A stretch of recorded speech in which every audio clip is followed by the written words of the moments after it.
Selesai azan asar, Mbah Siswo pulang dari pekerjaannya sebagai penarik delman. Dilepaskannya tali kuda dari kereta delmannya, lalu diikat kuda itu di bawah pohon kelapa samping rumah. Setelah memberi rumput untuk makanan kuda itu, Mbah Siswo segera masuk rumah untuk beristirahat. Lelaki kerempeng berusia setengah abad lebih itu hidup sendiri di rumahnya. Istrinya meninggal 4 tahun yang lalu. Sementara ketiga anak perempuannya tinggal di luar desa ikut suami mereka. Hanya keponakannya, Bu Imah, yang dekat dengan Mbah Siswo.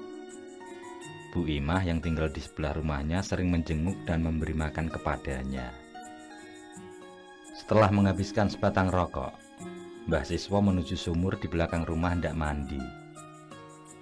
Tapi niat itu diurungkannya saat dia melihat kuda berwarna coklat muda kesayangannya tiba-tiba mengamuk. Segera, Mbah Siswo berlari menuju kudanya. Dia mencoba menenangkan kuda tersebut yang terus meringkik gusar. Tapi usahanya sia-sia. Kuda itu malah makin menjadi. Hingga akhirnya, tali pengikat di leher kuda tersebut terputus. Dengan cepatnya, kuda itu berlari menuju jalanan. Mbah Siswo dengan perasaan tegang mengejar kuda itu. Meskipun terpaut jarak yang cukup jauh, Mbah Siswo terus mengejar kudanya. Saat sampai di pertigaan, Mbah Siswo melihat kudanya menyerang Nyisipin, perempuan tua tetangganya yang hendak ke warung. Mbah Siswo hanya mampu berteriak dari kejauhan melihat peristiwa itu. Dengan sangat ganas, kuda itu menyerang Nyisipin, menendang dan menginjak-injak perempuan tua itu hingga berlumuran darah. Warga yang melihat teriakan Mbah Siswo mulai berhamburan keluar rumah. Mereka berlari ke arah Nyisipin yang sudah tidak berdaya. Saat warga sudah mulai dekat, kuda itu pun kembali berlari. Jarik Nyisipin yang terlilit di kaki belakang kuda tersebut membawa tubuh Nyisipin terseret di jalan berbatu. Darah Mbah Sipin bercecer di jalanan. Kuda itu terus menyeret tubuhnya yang terikat di kaki belakang. Hingga akhirnya kuda itu masuk ke hutan dan menghilang bersama Nyisipin.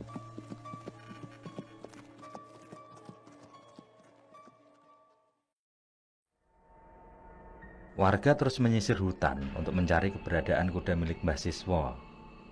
Namun 4 hari pencarian dilakukan, belum juga ada tanda-tanda keberadaan kuda tersebut. Bahkan, bekas darah Nyisipin juga tidak tampak di sepanjang hutan. Akhirnya warga bersepakat untuk menghentikan pencarian tersebut, dan keluarga Nyisipin sudah mengikhlaskan kepergian perempuan tua itu. Kejadian tersebut menjadi buah bibir warga. Mereka menyalahkan Mbah Siswo yang teledor mengikat kudanya hingga terlepas dan memakan korban. Ada pula yang berpendapat kalau memang sudah menjadi takdir Nyisipin meninggal seperti itu. Karena merasa bersalah atas hilangnya jasad Nyisipin, akhirnya Mbah Siswo tidak lagi menjadi kusir delman. Delman yang mencukupi hidupnya selama bertahun-tahun itu pun dijual pada seorang tengah baya di desa sebelah.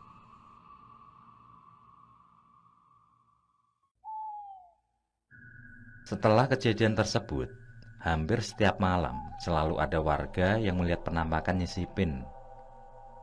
Mereka yang pernah melihat penampakan itu bercerita kalau kedatangan tentu Nyisipin selalu diikuti suara ringgik kuda dan gemerincing yang khas. Kuda itu menarik delman yang di atasnya berdiri Nyisipin yang tubuhnya hancur berlumuran darah. Nenek tua itu membawa cemeti di tangan kirinya sambil berkata dengan suara yang menggema, "Temukanlah jasadku, ambil jasadku, ambillah jasadku, ambil." Setelah berkata, hantu Nyisipin kemudian melecutkan cemeti ke tubuh kuda yang kemudian melaju dan menghilang. Cerita itu membuat warga panik. Mereka memilih menutup pintu jika malam datang. Desa itu pun tamak semakin mencekam di malam hari.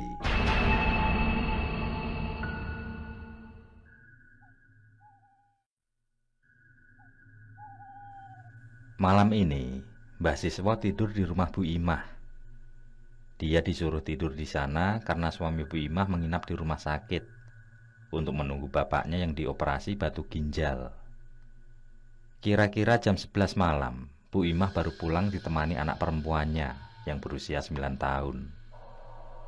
Mbah Siswa yang masih terjaga di ruang tamu segera membuka pintu. "Imah, kamu diantar siapa?" Naik ojek dari terminal tadi. Pak Lek jam segini kok belum tidur? "Lambuh, sama sekali ndak ngantuk aku. Perasaanku ndak enak, seperti ada yang aneh di malam ini." Cuk mikir macem-macem. Pak Lek, istirahat di kamar wae. "Mengko wae lah. Kok sampai malam begini, apa kondisi mertuamu baik-baik saja?" Baik kok Pak Lek. Aku tadi sekalian takziah di rumah teman suamiku. Makane sampai malam begini baru tiba di rumah. Setelah mengunci pintu, Bu Imah masuk kamar diikuti anaknya. Sementara Mbah Siswa masih terduduk di ruang tamu sambil menghisap rokok. Dengan once kesayangannya, dia bermain-main dengan asap rokok kreteknya. Malam semakin larut. Mbah Siswa yang hendak menuju kamarnya dikejutkan dengan datangnya angin yang agak kencang.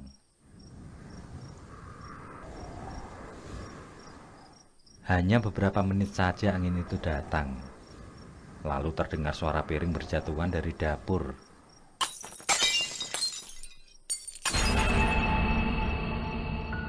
Suara itu juga membuat Bu Imah terbangun dari tidurnya.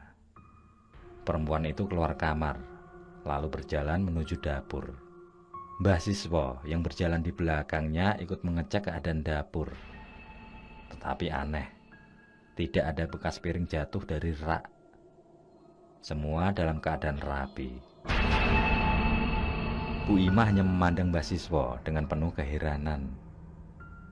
Belum hilang rasa aneh itu, mereka kembali dikejutkan dengan lampu yang mendadak mati. Mbah Siswa mengeluarkan korek api dari saku bajunya. Dia membuat penerangan dengan korek tersebut sambil menemani Bu Imah mencari lilin. Ketika lilin sudah dinyalakan di atas meja ruang tamu, tiba-tiba apinya berubah menjadi besar. Berkobar tinggi menyentuh langit-langit rumah. Bu Imah pun berteriak ketakutan. Oh no apa iki Lek? Belum sempat Mbah Siswa menjawab, api itu kembali mengecil dan pintu rumah yang terkunci terlihat terbuka dengan sendirinya.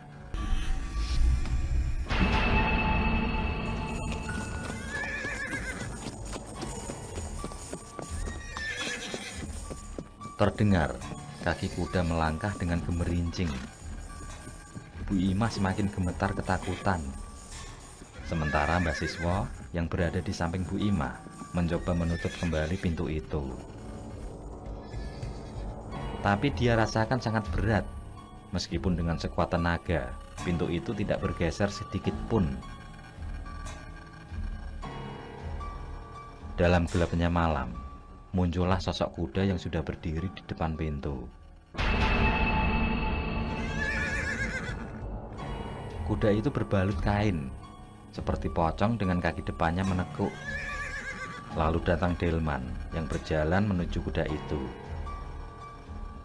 Sesaat kemudian, tampak melayang sosok yang tidak asing bagi Mbah Siswa maupun Bu Imah. Sosok itu adalah Nyi Sipen. Dan dalam keremangan itu, Nyi Sipen bergerak mendekat dengan darah yang terus menetes. Bu Imah langsung pingsan melihat hal itu. Sementara Mbah Siswa masih berdiri di depan pintu dengan tubuh gemetar.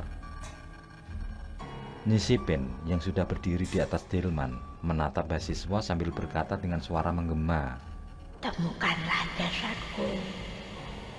Ambil jasadku. Ambillah jasadku. Ambil.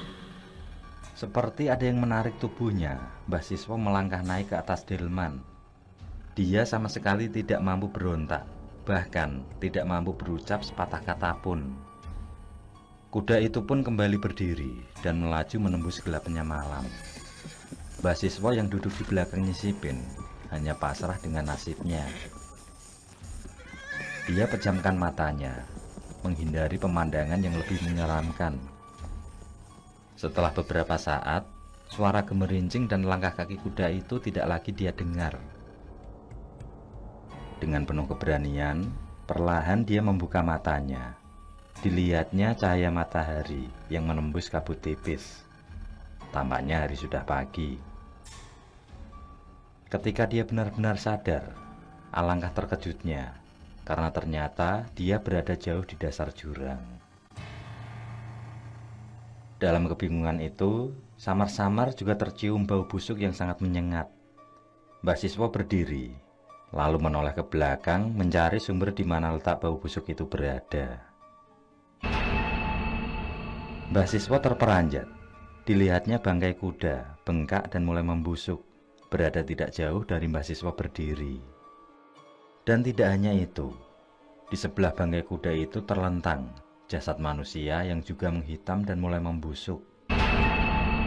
Jasad itu tidak lain adalah jasad Nyi Sipin, wanita tua yang menjadi korban dari kuda Mbah Siswa.